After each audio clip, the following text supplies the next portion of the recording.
mundong ito gusto natin ng pagbabago. Ikaw at ako may magagawa pa tayo sa... Nagbabalik po ang tulong ko, pasa mo. Muli po magandang lalaki at babae po sa inyo lahat. Sa turo ko, pasa mo. Sasagutin natin ang tanong ng bayan. Napakaganda po ng tanong natin ngayon. Ito po, sa mga may asawa, so makinig po kayo mabuti. Okay bang makitira sa bahay ng magulang para makatipid? Sa ating episode na, sa amin kayo tumira para may tira. Nako, napakalaking issue po to sa napakarami pong bago pa lang mag-asawa o nag-aasawa na or matagal lang may asawa na nakatira sa magulang. At ang main issue daw po nila, para makatipid.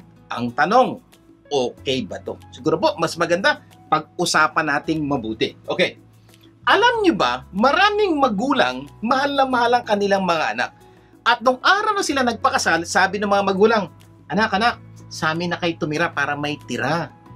Sa panahong ito, dapat tayo maging practical. O nadinig nyo na ho ba yan? Kasi nga daw po, kung kukuha pa sila ng sariling bahay, mag-renta, magastos. Yung bahay ni nanay at ni tatay, nandyan na lang.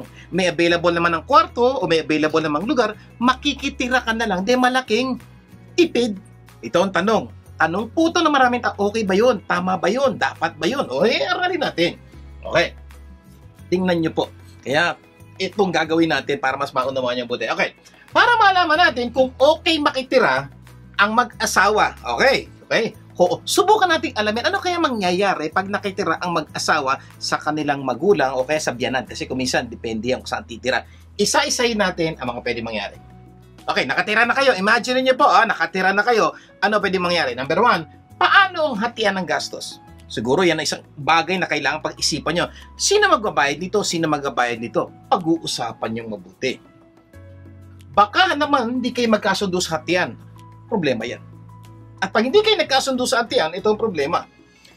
Baka pakialaman pa kayo yung paggastos nyo ng pera ng magulang nyo. Bakit? Siyempre, hati kayo. Siyempre, mas malaki bayad ng magulang kasi nakikitira kayo. Tapos kayo, gastos kayo ng gastos ng pera kung saan-saan. Baka pakialaman kayo, bakit bang gastos nyo dyan? Libre na nga kayo dito. Naku, problema yan. Ano mangyayari pag nangyari yan? Baka magsimula yan ang samaan ng loob. Kasi nga po, papakialaman kayo sa gastos dahil tingin nila, dapat lang dahil nakikitira kayo sa kanila. Problema yan. Susunod na problema.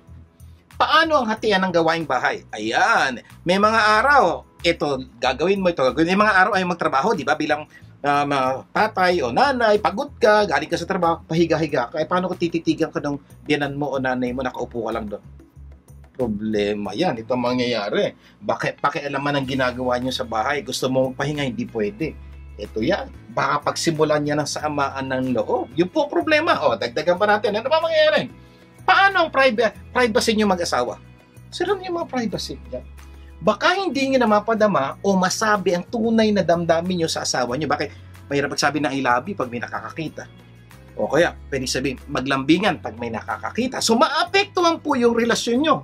Ano pa yan? Baka maging simula yan na hindi nyo pagkakaintindihan mag-asawa kasi hindi nyo ma-express yung gusto nyo dahil may nakatingin. Except, kung may sarili kayong bahay, ibang-iba po ang kilos, galaw nyo. Okay, ano pa may nangyari? Ito. Paano, na hindi naman maiiwasan, mag-away kayong mag-asawa dun sa bahay ng nanay at tatay nyo? Ano mangyayari? Ito mangyayari. Baka magkaroon ng silent war. Saan na yung silent war?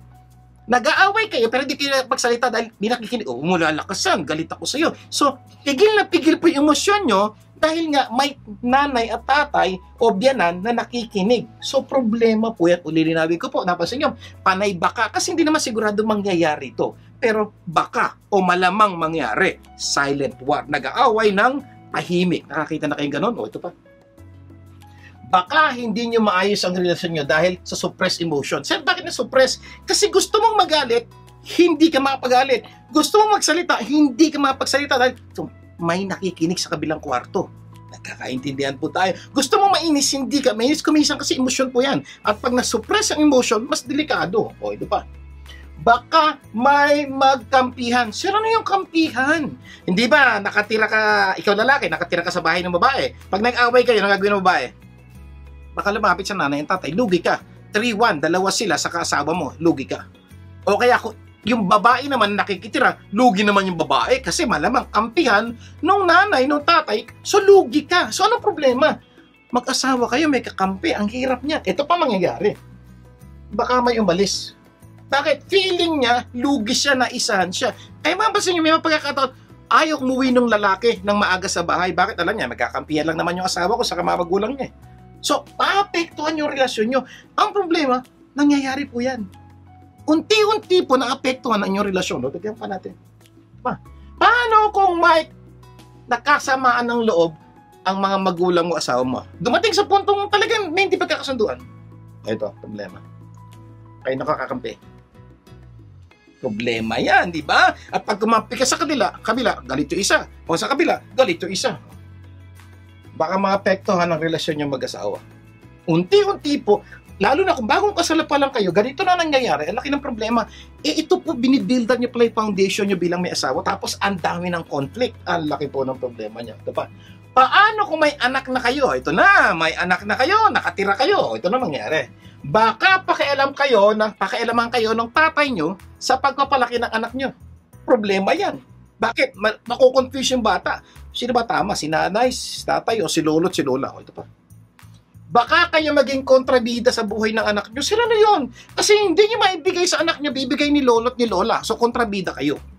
Problema yan. Ano pa? Baka mag-away lang kayo ng magulang at biyanan nyo. Bakit nga? Kasi feeling nyo, iba. Hindi kanya pagpapalaki niyan. Hindi. So, magkakaroon ng samaan ng loob. Eventually, lumalala po yung problema. So, yun po nangyayari.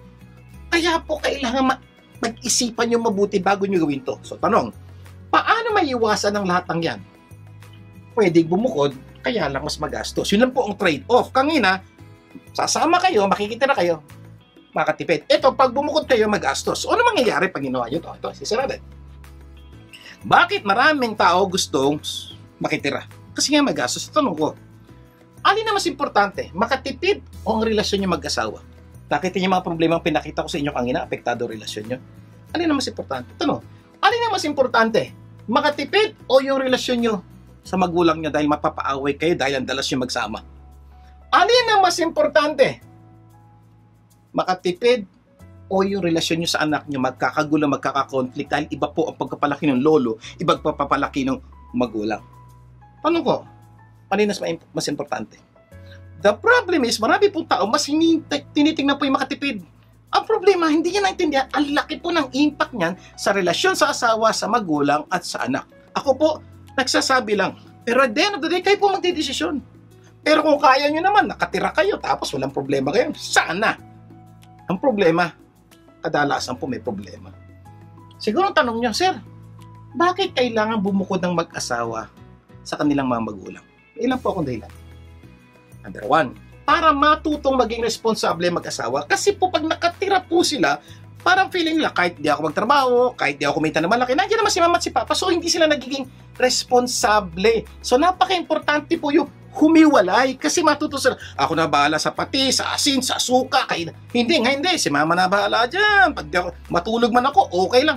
Ito problema, hindi po na malaking responsable yung mag-asawa, hindi sila natututo sa buhay. Ano pa? Maiiwasan nyo, mababawasan ang mga problemang binanggit ko kanina. Dami pong problema nun. Pag humiwalay kayo, mamimiss kayo ng nanay at tatay nyo. So pag nakita kayo, I love you.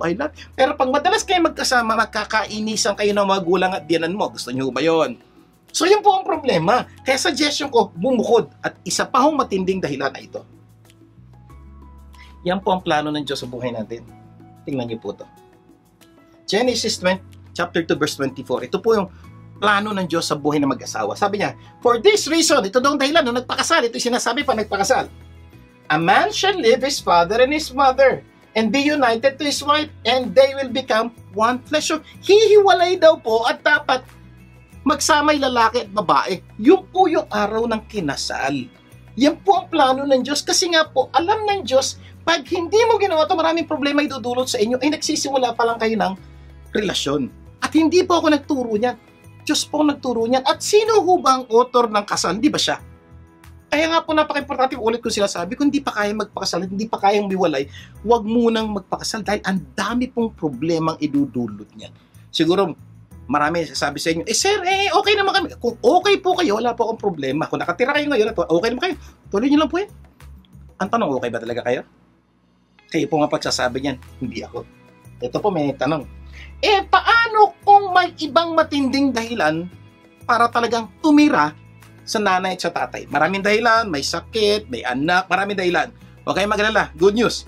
Sa mga talagang may matinding dahilan para makitira ang mga mag-asawa sa magulang, next week, pag-uusapan natin, ano-ano ang mga pwedeng gawin ng mag-asawa kung kailangan talagang makitira sa magulang. So, bibigyan ko po kayo ng mga dapat yung maintindihan. Kung talagang gagawin yan, gawan po natin ang mga bagay na dapat natin gawin. And hopefully, mapaganda nyo po ang inyong pagsasama. Kung meron po kayong tanong, komento sa pinag-usapan natin, padala nyo po. Subukan po nating pag-usapan dahil marami pong nasosolve pag pinag-uusapan. Tandaan nyo po to. For more tulong ko pa sa mga videos, gusto nyo pong mas marami pang ganito, maintindihan nyo, malaman nyo, i-like nyo lang po ang Vic Garcia Facebook. Pagka-like nyo po, tapos click nyo po yung notification para pag may bago kong video, makuha nyo. Or mas maganda po, mas maraming video dito po. Mag-subscribe po kayo sa Vic and Avilin Garcia YouTube channel. Punta kayo sa YouTube, type nyo po Vic and Avilin Garcia. Tapos po, pag nakita nyo, i-click nyo po yung subscribe para lahat ng video matanggap nyo. Tapos po, pag ginawa nyo yan, from time to time po, may makikita kayong video na tunay pwede nyo panoorin para mas lalong gumanda ang buhay nyo. Sana po, nakatulong po ang turo po namin dito po sa Tulong Ko Pasa Mo. Muli po, Vic Garcia.